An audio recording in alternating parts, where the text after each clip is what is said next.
హరే కృష్ణ. మన మంత్ర టు ధామ్ ఛానల్కి హృదయపూర్వక స్వాగతం. సంవత్సరంలో వచ్చే ఈ 4 నెలలు మన ఆధ్యాత్మిక జీవితానికి అత్యంత అమూల్యమైన కాలం. ఆషాఢమాస శుక్లపక్ష ఏకాదశిని దేవశయని ఏకాదశి అంటారు. ఈ రోజు నుండి శ్రీ మహావిష్ణువు క్షీరసాగరంలో అనంతశేషునిపైన శయ్యపై యోగ నిద్రలోకి ప్రవేశిస్తారు. భగవంతుడు ఆషాఢ శుక్ల ఏకాదశి నుండి యోగ నిద్రలోకి వెళ్ళి కార్తీక శుక్ల ఏకాదశి అయిన ఉత్తాన ఏకాదశి నాడు మేల్కొంటారు. ఈ రోజును మనం ఎంతో వైభవంగా ఉత్సవంగా జరుపుకుంటాము. అయితే ఇక్కడ ఒక విషయం గమనించాలి. భగవంతుని ఈ నిద్ర మనలాంటి తమోగుణ నిద్ర కాదు. మనం నిద్రలో అన్నింటినీ మర్చిపోతాం కదా, కానీ భగవంతుని యోగ నిద్రలో ఆయన సంపూర్ణ చైతన్యంతోనే ఉండి సమస్త సృష్టిని పరిపాలిస్తూనే ఉంటారు. భగవంతునికి నారాయణుడు అనే దివ్యనామం ఉంది. నారా అంటే జలం, ఆయన అంటే నివాసం లేదా శయనం. దివ్య జలాలపై శయనించేవారే నారాయణుడు. ఈ విధంగా భగవంతుని శయన కాలమైన ఈ 4 నెలలను చాతుర్మాస్యం అంటారు. ఈ కాలాన్ని సద్వినియోగం చేసుకుంటే మన జీవితాన్ని, మన భక్తిని పూర్తిగా మార్చివేయగలదు. ఇప్పుడు ప్రశ్న ఏమిటంటే, చాతుర్మాస్య వ్రతాన్ని ఎలా ఆచరించాలి?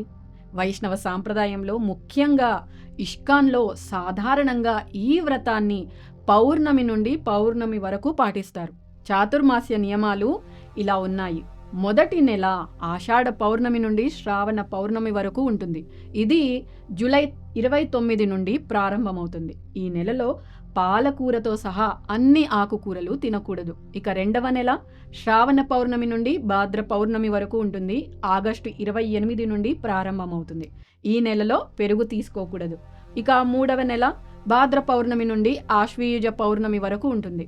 ఇవి సెప్టెంబర్ 26 నుండి ప్రారంభమవుతుంది. ఈ నెలలో పాలు సేవించకూడదు. నాలుగవ నెల ఆశ్వయుజ పౌర్ణమి నుండి కార్తీక పౌర్ణమి వరకు ఉంటుంది. అక్టోబర్ 26 నుండి నవంబర్ 24 వరకు ఈ వ్రతాన్ని మనం పాటించాల్సి వస్తుంది. ఈ నెలలో మినుములు మనం తీసుకోకూడదన్నమాట. శాస్త్రాలలో ఈ వ్రతానికి అనేక కఠినమైన నియమాలు చెప్పబడ్డాయి. కొంతమంది భక్తులు రోజుకు ఒక్కసారే భోజనం చేస్తారు. మరికొందరు నేలపై కూర్చొని భోజనం చేస్తారు. అయితే మనం అంతటి కఠినమైన తపస్సు చేయలేకపోయినా కనీసం ఒక్క నియమాన్ని మాత్రం మనం తప్పకుండా పాటిద్దాము. అదేమిటంటే, ఈ 4 నెలల్లో మనము ఎక్కువగా హరినామ జపం చేయడం, హరికథను శ్రద్ధగా వినడం. ఇప్పుడు చాతుర్మాస్య మహిమను తెలియజేసే కొన్ని దివ్య లీలలను తెలుసుకుందాము. చాతుర్మాస్యం ఎంత గొప్పదంటే స్వయంగా భగవంతుని భక్తులే దీనిని ఆచరించారు. మహాభారతంలో అర్జునుడు సుభద్రాదేవిని వివాహం చేసుకోవడానికి సన్యాసి వేషం ధరించి ద్వారకకు వచ్చాడు. చాతుర్మాస్యంలోని 4 నెలలు అక్కడే గడిపాడు. అతను అంత చక్కగా తన వేషాన్ని కొనసాగించడంతో బలరాముడు కూడా అతడిని గుర్తించలేకపోయాడు. చాతుర్మాస్యం పూర్తయ్యాక బలరాముడు ఆ మహాత్ముడైన సన్యాసిని తన ఇంటికి ప్రసాదానికి ఆహ్వానించాడు. అక్కడే అర్జునుడు సుభద్రాదేవిని చూసి తరువాత వారిద్దరి వివాహం జరగడానికి మార్గం ఏర్పడింది. తర్వాత ద్వారకలో భగవంతుని రథోత్సవం జరుగుతున్న సమయంలో అర్జునుడు సుభద్రాదేవిని తీసుకువెళ్ళి వివాహం చేసుకున్నారు.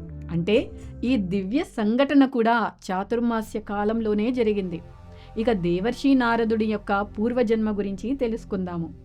శ్రీమద్భాగవతంలో దేవర్షి నారదుడు తన పూర్వజన్మను స్వయంగా వివరిస్తారు. ఆ జన్మలో ఆయన ఒక దాసి కుమారుడన్నమాట. చాతుర్మాస్యంలో కొందరు మహాభాగవతులు వారి గ్రామానికి వచ్చి 4 నెలలు అక్కడే నివసించారు. బాలనారదుడు వారికి భక్తితో సేవ చేశాడు.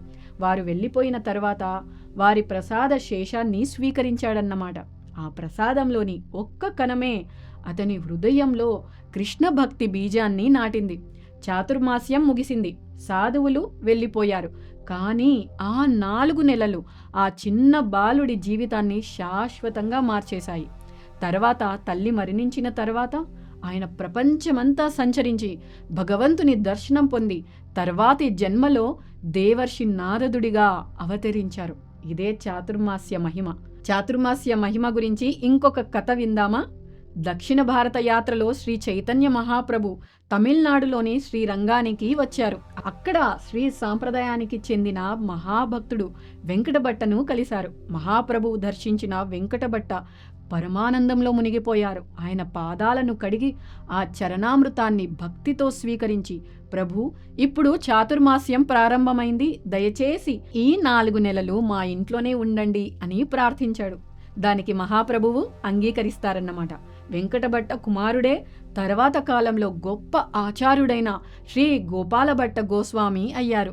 ప్రతిరోజు మహాప్రభువు కావేరి నదిలో స్నానం చేసి శ్రీ రంగనాథ స్వామిని దర్శించి భక్తులతో కలిసి సంకీర్తనం చేసి వెంకటభట్టతో అద్భుతమైన కృష్ణ కథలను చర్చించేవారు.